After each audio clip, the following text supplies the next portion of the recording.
Barcelona é interessado em contratar o Marmamos do Manchester City, tá bom? Daqui para você no bar, no canal do Like. O Barcelona aqui entrou em contato com a agente do jogador para saber mais sobre a sua situação, pois Marmamos, desde que chegou ao Manchester City, não está a ter o rendimento esperado pelo time do Pep Guardiola. Bem, Marmamos, que é um grande jogador egípcio, extremo ou mesmo pode jogar no meio. Ele veio do Eintracht Frankfurt, onde era a maior referência, mas desde que chegou no Manchester City não tem tido aquele rendimento que tinha no Eintracht Frankfurt, e com isso o Barcelona que está à procura de uma reformulação no seu ataque, pois Lewandowski poderá sair no final dessa temporada.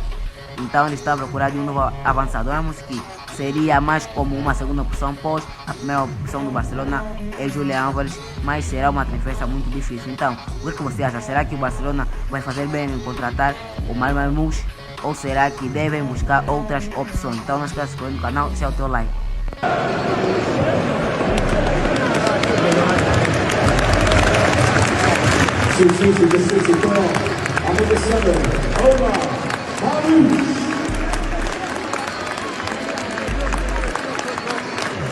He's being placed by Alan Milner, Ryan Shaki.